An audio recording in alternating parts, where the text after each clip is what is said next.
Hello friends, कैसे हैं आप सब। दोस्तों, क्या आप जानते हैं जब सीता माँ धरती में समा गई तब क्या हुआ श्री राम जी का। वाल्मीकि रामायण के उत्तरकांड के अनुसार प्रभु श्री राम के दरबार में जब लव और कुश राम कथा सुनाते हैं तब सीता के त्याग और तपस्या का वृत्तांत सुनकर भगवान राम ने अपने विशिष्ट दूत के द्वारा महर्षि वाल्मीकि के पास संदेश भिजवाया। यदि सीता का चरित्र शुद्ध है और वे आपकी अनुमति लेकर यहाँ आकर जन समुदाय में अपनी शुद्धता प्रमाणित करें और मेरा कलंक दूर करने के लिए शपथ करें तो मैं उनका स्वागत करूंगा। यह संदेश सुनकर वाल्मीकि माता सीता को लेकर दरबार में उपस्थित हो गए। सीता की दीनहीन दशा देखकर वहां उपस्थित सभी लोगों का हृदय दुख से भर आया और वे शोक से विकल होकर आंसू बहाने लगे। वाल्मीकि बोले, श्री राम, मैं तुम्हें विश्वास दिलाता हूँ कि सीता पवित्र और सती है। लवकुश आपके ही पुत्र हैं। मैं कभी मिथ्या भाषण नहीं करता। यदि मेरा कथन झूठ है तो मेरी संपूर्ण तपस्या निष्फल हो जाए। तत्पश्चात श्री राम सभी ऋषि मुनियों, देवताओं और उपस्थित जन समूह को लक्ष्य करके बोले, हे मुनि, हे विज्ञजनों, मुझे वाल्मीकि कथन पर पूर्ण विश्वास है, परंतु यदि सीता स्वयं सबके समक्ष अपनी शुद्धता का पूर्ण विश्वास दे तो मुझे बहुत प्रसन्नता होगी। राम ने जब ऐसे कहा तो सीता ने हाथ जोड़कर नेत्र झुकाए और बोली, मैंने अपने जीवन में यदि श्री रघुनाथ जी के अतिरिक्त कभी किसी दूसरे पुरुष का चिंतन ना किया हो तो मेरी पवित्रता के परिणाम स्वरूप भगवती देवी अपनी गोद में मुझे स्थान दे दे। सीता के इस प्रकार शपथ लेते ही पृथ्वी फट गई और उसमें से एक सिंहासन निकला। उसी के साथ पृथ्वी की अधिष्ठात्री देवी दिव्य रूप में प्रकट हुई। उन्होंने दोनों भुजाएं बढ़ाकर स्वागत पूर्वक सीता जी को उठाया और प्रेम से सिंहासन पर बिठा लिया। देखते देखते सीता सहित सिंहासन पृथ्वी में लुप्त हो गया। सारे दर्शक बड़े हैरान होकर ये अभूतपूर्व दृश्य देखते रह गए।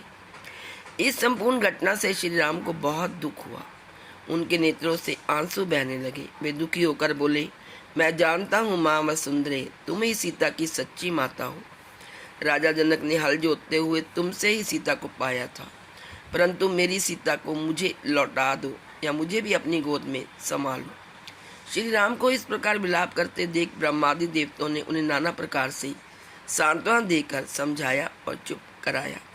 इसके बाद अनेकों वर्षों तक राज्य करने के बाद श्री राम जी भाइयों और कुछ अयोध्या वासियों समेत सरयू नदी में उतरते गए और एक एक करके सब वैकुंठ पहुंच गए। इससे पूर्व उन्होंने लव को लवपुरी राज्य में राज्य दिया, जबकि कुश अयोध्या के राज सिंहासन पर बैठा था। यह घटना इस प्रकार है कि एक दिन काल तपस्वी के वेश में राजद्वार पर आया। उसने संदेश भिजवाया कि मैं महर्षि अतिबल का दूत हूँ और अत्यंत आवश्यक कार्य से श्री रामचंद्र से मिलना चाहता हूँ। संदेश पाकर श्री रामचंद्र जी ने तत्काल बुलाया और महर्षि अतिबल का संदेश सुनने का आग्रह किया। यह सुनकर मुनि वेशधारी काल ने कहा, यह बात अत्यंत गोपनीय है, क्योंकि वो काल थे, ऋषि नहीं थे। कोई ऋषि के रूप में वहाँ प्रकट हुए थे। यहाँ हम दोनों के अतिरिक्त कोई तीसरा व्यक्ति नहीं रहना चाहिए। मैं आपको इसी शर्त पर उनका संदेश सुना सकता हूँ कि यदि बातचीत के समय कोई व्यक्ति आ जाए तो आप उसका वध कर देंगे। श्री राम ने काल की बात मानकर लक्ष्मण से कहा, तुम इस समय द्वारपाल को विदा कर दो और स्वयं द्वार पर जाकर खड़े हो जाओ। ध्यान रहे, इस मुनि के जाने तक कोई यहाँ न आने पाए। जो भी आएगा मेरे द्वारा वह मारा जाएगा। जब लक्ष्मण वहाँ से चले गए तो उन्होंने काल से महर्षि का संदेश सुनाने के लिए कहा। उनकी बात सुनकर काल बोला, मैं आपकी माया द्वारा उत्पन्न आपका पुत्र काल हूँ। ब्रह्मा जी ने कहलाया है कि आपने लोगों की रक्षा करने के लिए जो प्रतिज्ञा की थी वह पूरी हो गई। अब आपके स्वर्ग लौटने का समय हो गया है। वैसे आप अब भी यहाँ रहना चाहे तो आपकी इच्छा है। यह सुनकर श्री रामचंद्र ने कहा, जब मेरा कार्य पूर्ण हो गया तो फिर मैं यहाँ रहकर क्या करूँगा। मैं शीघ्र ही अपने लोक को लौटूंगा। जब काल से श्री रामचंद्र जी वार्तालाप कर रहे थे, उसी समय द्वार पर महर्षि दुर्वासा रामचंद्र से मिलने आए। वे लक्ष्मण से बोले, मुझे तत्काल राघव से मिलना है।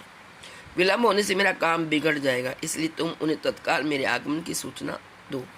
लक्ष्मण बोले, वे इस समय अत्यंत व्यस्त है, आप मुझे आज्ञा दीजिए, जो भी कार्य हो मैं पूरा करूँगा। यदि उन्हीं से मिलना हो तो आपको 2 घड़ी प्रतीक्षा करनी होगी। यह सुनते ही मुनि दुर्वासा का मुख क्रोध से तमतमाया और बोले, तुम अभी जाकर राघव को मेरे आगमन की सूचना दो। यदि तुम विलंब करोगे तो मैं शाप देकर समस्त रघुकुल और अयोध्या को अभी इसी क्षण भस्म कर दूंगा। ऋषि के क्रोध युक्त वचन सुनकर लक्ष्मण सोचने लगे, चाहे मेरी मृत्यु हो जाए, रघुकुल का विनाश नहीं होना चाहिए। यह सोचकर उन्होंने श्री रघुनाथ जी के पास जाकर दुर्वासा ऋषि के आगमन का समाचार दिया। रामचंद्र जी काल को विदा कर महर्षि दुर्वासा के पास पहुंचे। उन्हें देखकर दुर्वासा ऋषि ने कहा, रघुनंदन, मैंने दीर्घ काल तक उपवास करके आज इसी क्षण अपना व्रत खोलने का निश्चय किया है, इसलिए तुम्हारे जहाँ जो भी भोजन तैयार हो तत्काल मंगाओ और श्रद्धापूर्वक मुझे खिलाओ। श्री रामचंद्र जी ने उन्हें सब प्रकार से संतुष्ट कर विदा किया। फिर वे काल को दिए गए वचन को स्मरण कर दुखी हो गए। राम को दुखी देख लक्ष्मण बोले, प्रभु, यह तो काल की गति है, आप दुखी न हो और निश्चिंत होकर मेरा वध करके अपनी प्रतिज्ञा पूरी करें। लक्ष्मण की बात सुनकर उन्होंने गुरु वशिष्ठ तथा मंत्रियों को बुलाकर उन्हें संपूर्ण वृत्तांत सुनाया।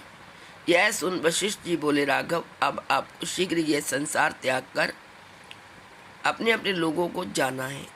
इसका प्रारंभ सीता के प्रस्थान से हो चुका है, इसलिए आप लक्ष्मण का परित्याग करके अपनी प्रतिज्ञा पूरी करें। प्रतिज्ञा नष्ट होने से धर्म का लोप हो जाता है। साधु पुरुषों का त्याग करना उनके वध करने के समान होता है। गुरु वशिष्ठ की सम्मति मानकर श्री राम ने दुखी मन से लक्ष्मण का परित्याग कर दिया। वहाँ से चलकर लक्ष्मण सरयू नदी के तट पर आए। जल का आचमन कर हाथ जोड़ प्राणवायु को रोक उन्होंने अपने प्राण विसर्जित कर दिए। इसके बाद श्री राम भी जल समाधि लेने के लिए आतुर हुए और उन्होंने भरत को राज्य सौंपना चाहा, लेकिन भरत ने इनकार कर दिया। भरत ने कहा, मैं भी आपके साथ जाऊंगा। प्रजाजन भी कहने लगे कि हम सब भी आपके साथ चलेंगे।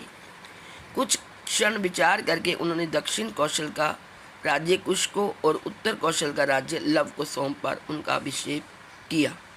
कुश के लिए विंध्याचल के किनारे कुशावती और लव के लिए श्रावस्ती नगरों का निर्माण कराया। सुग्रीव विभीषण भी प्रभु के साथ सरयू नदी में जाने के लिए तैयार हो गए, लेकिन श्री रामचंद्र जी ने विभीषण को रोक दिया।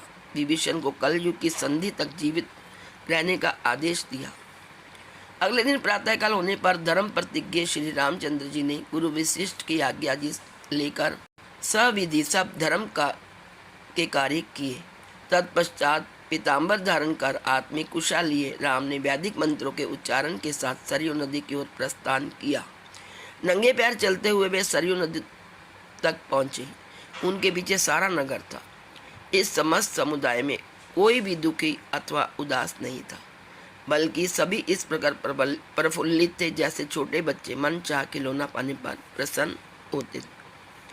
श्री रामचंद्र जी ने सभी भाइयों और साथ में आए जन समुदाय के साथ पैदल ही सरयू नदी में प्रवेश किया। आकाश में स्थित सभी देवता उनकी स्तुति का गान कर रहे थे। प्रभु के पीछे जिसने भी सरयू नदी में डुबकी लगाई वही शरीर त्याग कर परम धाम का अधिकारी हो गया। तो दोस्तों, ये था एक प्रसंग रामायण से कि माता सीता के पृथ्वी में समाने के बाद श्री रामचंद्र जी ने क्या किया। आशा है आपको ये प्रसंग पसंद आया होगा। यदि आपको ये प्रसंग अच्छा लगे तो please like, share and subscribe. Thank you so much.